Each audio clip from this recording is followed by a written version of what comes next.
ഏത് സ്ഥലം നോക്കിയാൽ പൺമസ്ക നാട്ടിൽ മൊത്തം പൺമസ്ക. അപ്പം ഞാൻ വിചാരിച്ച് ഇതിനെന്തോ ഇത്ര പ്രത്യേകത ഒന്ന് വീട്ടിൽ നിന്ന് ഉണ്ടാക്കി നോക്കിയാണ്. അപ്പോൾ ഇവിടെ ഒരു ബറ്റർ എടുത്തിട്ടുണ്ട്.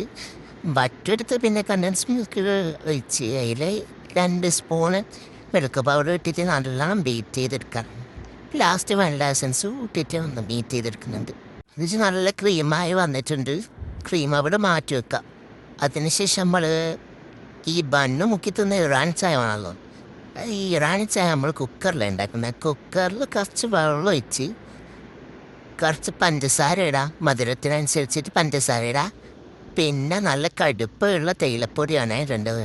നമ്മളിവിടെ കടുപ്പം കയറുന്ന തേയിലപ്പൊടിയേ ഉള്ളൂ. അത് ഞാൻ 6 ടേബിൾ സ്പൂൺ ഇട്ടിട്ടും വലിയ കടുപ്പമൊന്നുമില്ല. പിന്നെ 3 ഏലക്കായ, 2 കറുവപ്പട്ട, 3 കറാമ്പ് അതും ഇടാം. എന്നിട്ട് കുക്കറിൻ്റെ മൂടി അടച്ചു വെച്ച് 3 വിസിലിൽ നമുക്ക് റെഡിയാക്കാം. അപ്പോൾ ഇതാ വിസിൽ കിട്ടമാർ ഇടുന്നവരോട് പായനണ്ട, ഭയങ്കര പേടിയാണ് കുക്കറ്. ഇനി ഇത് തീരുന്നവരെ ഈ വൈക്കോട് കാണൂല. ഇനി ഇതിലേക്കുള്ള പാൽ റെഡിയാക്കാൻ ഒരു പാക്കറ്റ് പാലൊഴിച്ച് അതിലേക്ക് കണ്ടൻസ് മിൽക്ക് ഒഴിച്ചിട്ട് തിളച്ച് വന്നാൽ അതവിടെ വെക്കാം. എന്നിട്ട് നമുക്ക് ബൺമസ്കൻ്റെ ബണ്ണ് റെഡിയാക്കാം. ഇനി ഒരു പാനെടുത്ത് അതിൻ്റെ 1 സ്പൂൺ ഗീ ഒഴിച്ച് ബണ്ണ് അപ്പുറം ഇപ്പുറം മറിച്ചിട്ട് ചൂടാക്കിച്ചെടുക്കാം. ഇനി ബണ്ണിൽ ക്രീം ആക്കേണ്ട സ്റ്റെപ്പാണ്. അതിനെ നടുക്ക് ബണ്ണ് കത്തി കൊണ്ട് കീറി അതിൽ ക്രീം വെച്ചിട്ട് പുറത്തു വന്ന് തേച്ച് കൊടുക്കാം.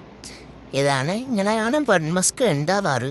ഇങ്ങനെ പുറത്തുനിന്ന് തേച്ചെടുക്കും, ഉള്ളിലും തേച്ചെടുക്കും. ഇറാനി ചായക്ക് പിന്നെ ചായ ആദ്യം തേയില ചായ ഒഴിച്ചിട്ട് അതിലെ അമ്മളാക്കി വെച്ച പാലൊഴിച്ച് കൊടുക്കുക. ഞാൻ പറഞ്ഞിട്ടില്ല കടുപ്പം കുറവാണ്. നല്ല തേയില, കടുപ്പുള്ള തേയില എടുക്കണേ ഉണ്ടാക്കുന്നുണ്ടെങ്കിൽ. പിന്നെ ഇതിൻ്റെ സ്റ്റെപ്പ് എന്ന് വെച്ചാൽ ഈ ബണ്ണിങ്ങനെ മുക്കി തിന്നതല്ല.